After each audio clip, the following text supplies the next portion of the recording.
आप देख रहे हैं मिड कैप मंत्रा और हमारे साथ अरिहंत कैपिटल के रत्नेश गोयल भी मौजूद है। लेकिन पहले एक नजर डाल लेते हैं बाजार पर, क्योंकि बाजार का मूड बिगड़ा हुआ है। ये दूसरा सेशन है जब बाजार में हमने प्रॉफिट टेकिंग इंटेंसिफाई होते हुए देखी है। फ्राइडे को एक मुनाफ वसूली हावी हुई थी और वही ट्रेंड आज भी कंटिन्यू हुआ है। निफ्टी अब 200 अंकों से ज्यादा की कमजोरी के साथ कारोबार कर रहा है और अब 17,550 के नीचे आकर यहां पर ट्रेडिंग हो रही है। तो डे लो के नजदीक फिलहाल बाजार कारोबार करते हुए दिखेगा। एक बार फटाफट से संकेतों को देख लेते हैं, विदेशी बाजारों से क्या मिल रहे हैं इस वक्त, उसके बाद बाजार की बड़ी बातें आपको बताएंगे। अगर क्यूज देखेंगे तो एशियन मार्केट्स कमजोर ही है। निकेई आधा % नीचे है, हैंगसेंग में 1/4% की कमजोरी है, कॉस्पी भी 1.25% की कमजोरी के साथ ट्रेड कर रहा है। शंघाई में हरे निशान में टिक्स आपको दिखाई देंगे, स्ट्रेट टाइम्स भी हरे निशान में है, लेकिन ज्यादातर एशियाई बाजार कमजोर हैं। अमेरिका के फ्यूचर्स प्रेशर में है। डॉ फ्यूचर अब और गिरावट यहां पे बढ़ती हुई दिख रही है, 182 अंक नीचे आ चुका है। और अगर आप देखेंगे नैस्डैक के फ्यूचर को तो ये 100 अंक नीचे है। तो परसेंटेज टर्म्स में ऐसे समझिए कि ½ % से लेकर 0.25% की कमजोरी अमेरिका के फ्यूचर्स में इस वक्त देखने को मिल रही है। तो अब तक हुआ क्या है मार्केट में, कौन सी पॉकेट पे सबसे ज्यादा प्रेशर है, वो आपको दिखाते हैं और इसीलिए नजर डालते हैं अब तक की बड़ी बातों पर। तो बाजार में मुनाफ वसूली का दूसरा दिन, निफ्टी 17,600 के नीचे ट्रेड कर रहा है। इनफैक्ट अब 17,500 के नजदीक आ चुका है, क्योंकि दबाव थोड़ा सा और इंटेंसिफाई हुआ है। निफ्टी बैंक में 600 अंकों की गिरावट है। मिड कैप इंडेक्स भी अब 1% नीचे आकर कारोबार कर रहा है, तो मुनाफ वसूली यहां भी हावी होती हुई दिखाई दी है। अगर आप सेक्टर्स देखेंगे तो बैंक्स, फाइनेंशियल में ज्यादा दबाव है, हेल्थ केयर में दबाव दिखेगा, ऑटो स्टॉक्स, ऑटो सेक्टर नीचे ट्रेडिंग होती हुई दिखेगी। कहीं अगर खरीदारी है तो वो पावर और एफएमसीजी दो पॉकेट्स है जो हरे निशान में ट्रेड हो रही हैं आज के सेशन में। मिड कैप्स में सेलेक्ट एनबीएफसीज थोड़ा ऊपर हैं, इसके अलावा सेलेक्ट बैंक्स थोड़ा सा ऊपर हैं। आईटी, शुगर, रियल्टी, ये कुछ ऐसी पॉकेट्स है जो कमजोरी दिखा रही हैं आज के सेशन में। तो ये है फिलहाल बाजार का अब तक का हाल।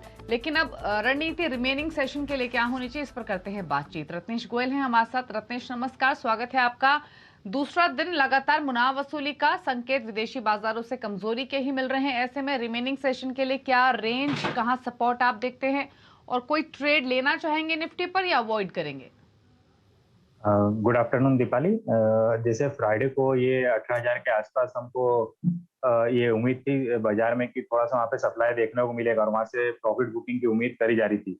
और फ्राइडे के ट्रेडिंग सेशन के दिन एक जो पैटर्न बना हुआ इंगल्फिंग बियरिश पैटर्न फॉर्मेशन बना है निफ्टी के डेली चार्ट पे, और उसको आज फॉलोअप दिया गैप डाउन ओपन होने के बाद में। तो ऐसा लगता है कि अभी भी थोड़ी सी मुनाफा वसूली चालू रह सकती है, जारी रह सकती है, और जो निफ्टी को 17,450 तक के लिए ला सकती है।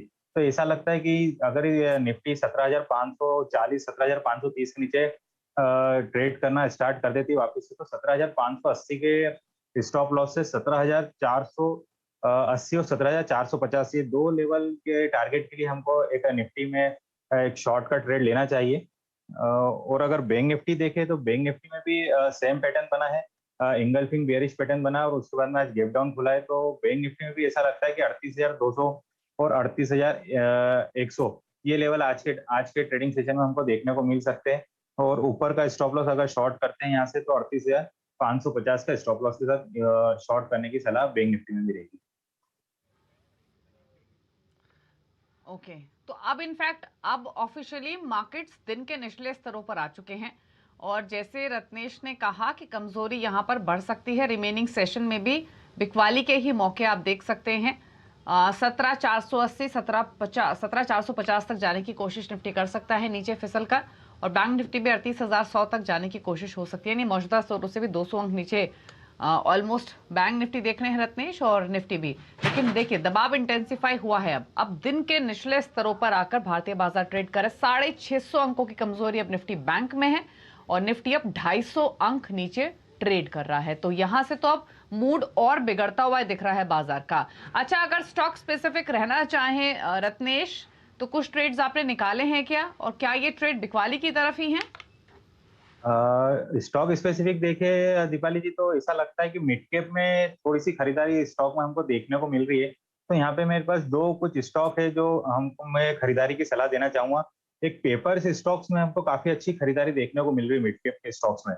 तो पेपर स्टॉक्स में से एक आंध्रा पेपर मुझे एक अच्छा ब्रेकआउट देता हुआ दिख रहा है। तो 470 रुपये का भाव चल रहा है, तो मुझे ऐसा लगता है कि 2 से 3 दिन आने वाले दिनों के लिए 410 रुपये के स्टॉप लॉस से ₹555 के टारगेट तक के लिए आंध्रा पेपर में एक खरीदारी की सलाह रहेगी। और दूसरा स्टॉक रहेगा एलजी इक्विपमेंट। इसमें आप देखेंगे कि बाजार में जब भी गिरावट आती है तो इसमें उसके कंपैरिजन बहुत कम गिरावट आती है, और एक सपोर्ट लेवल पे आने के बाद में वापस से आज एक तेजी देखने को मिली है। तो ₹410 के स्टॉप लॉस से ₹530 तक के टारगेट के लिए एलजी इक्विपमेंट में खरीदारी की सलाह रहेगी।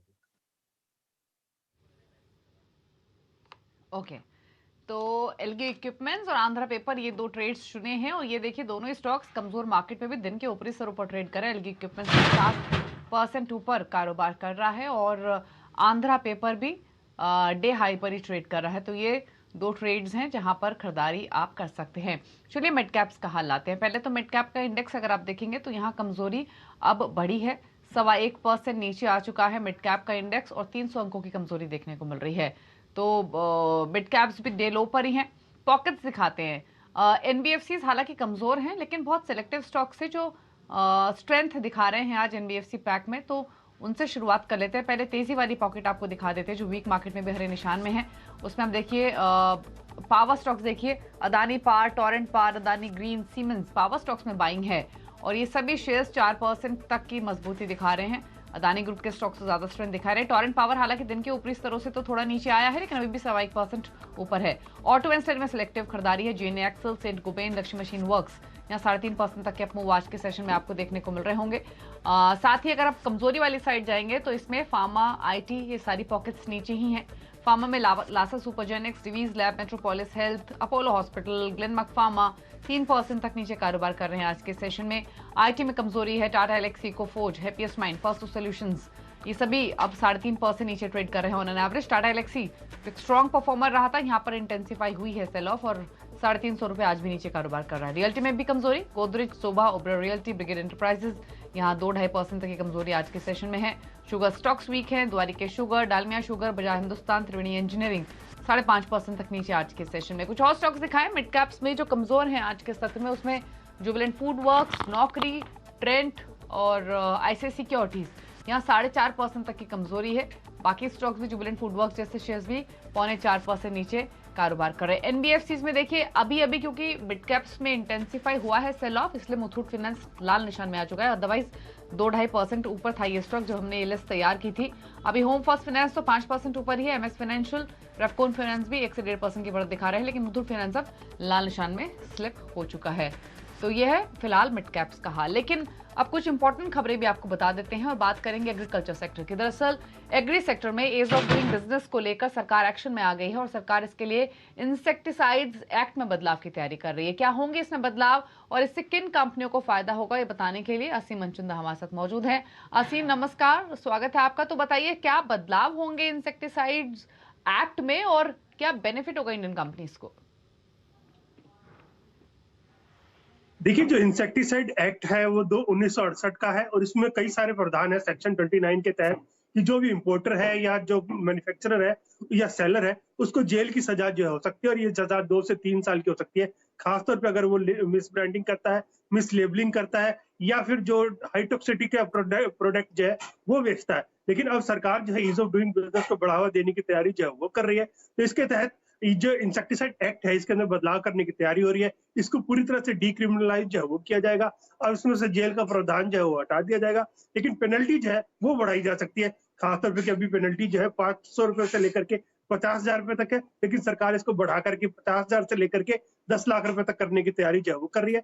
अगले 1 हफ्ते के अंदर नियम जो है ये जो नए वाले जो है जारी हो सकते हैं। तो खासतौर पर जो इंसेक्टिसाइड बनाने वाली कंपनियां, पेस्टिसाइड बनाने वाली कंपनियां, उनके लिए काफी राहत होगी कि उनको जेल का प्रावधान जो हट जाएगा और किसी भी गलत मामले में उनको जेल जो है नहीं जाना पड़ेगा।